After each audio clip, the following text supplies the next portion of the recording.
Europe, 1683. The mighty Ottoman Empire, under the command of Grand Vizier Kara Mustafa, is advancing towards the heart of Europe.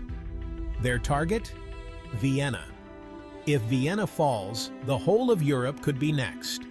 The Habsburg dynasty, the defenders of Catholic Europe, stand on the brink of collapse. But what happened next would not only determine the future of Vienna, but of Europe itself. Welcome to History on the Go, where today we explore one of the most decisive battles in world history, the Siege of Vienna. By the 17th century, the Ottoman Empire was at the height of its power. Stretching from North Africa through the Middle East and deep into Eastern Europe, the Ottomans were expanding aggressively. The Habsburgs, who ruled much of Central Europe, were a significant obstacle to their ambition. For over 150 years, the Ottomans had clashed with European forces in a series of wars. The Habsburgs, backed by Catholic Europe, had fought fiercely to resist Ottoman advances. But in 1683, the Ottomans, under the command of Grand Vizier Kara Mustafa Pasha, launched an invasion that aimed directly at the heart of the Habsburg Empire, Vienna. On July 14, 1683, the Ottoman army began their siege of Vienna. The city was ill-prepared. It was defended by only about 15,000 troops, while the Ottomans brought over 140,000 soldiers.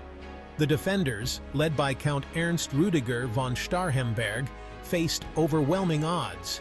Food supplies dwindled, disease spread, and the walls of the city were battered by artillery. Hope was fading. But Vienna's defenders held out. For 2 months, they endured relentless assaults, hoping that reinforcements from Europe would arrive in time. The Habsburgs, led by Holy Roman Emperor Leopold I, were desperate. But then, an unexpected alliance was formed. Enter King John III Sobieski of Poland. Against all odds, this Polish king answered the call for help. A skilled military leader, Sobieski mobilized the Holy League, a coalition of Polish, German, and Austrian forces, to march to Vienna's defense. On September 12, 1683, they launched a daring counterattack on the Ottoman forces surrounding Vienna. The Battle of Vienna was fierce and chaotic. Polish winged hussars, with their iconic feathered armor, charged down the Kahlenberg mountain, causing chaos and panic. This was one of the largest cavalry charges in history, and it turned the tide of the battle. The Ottoman forces were caught off guard and soon overwhelmed. By the end of the day, the siege was broken, and Vienna was saved. The victory wasn't just a military win, it was a turning point. It marked the beginning of the end for Ottoman expansion into Europe. For the first time in over a century, the Ottomans were in retreat. The victory signaled the beginning of the end for Ottoman dominance in Europe. Over the next decades, the Habsburgs and their allies would push the Ottomans back, reclaiming lands and reshaping the political landscape of Central Europe. The Habsburgs, with their allies, had defended Christendom and changed the course of history.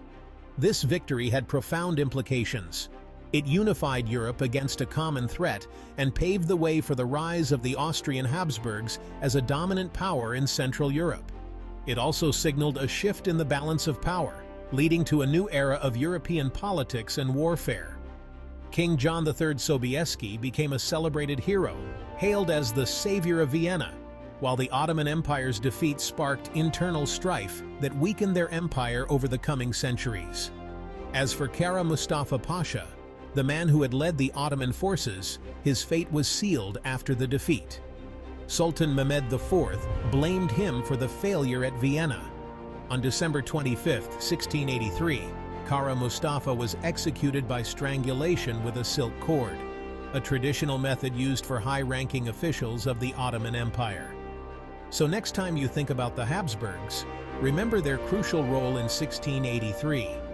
Their leadership and alliances saved Europe from a major crisis, and that is how the Habsburgs saved Europe in 1683.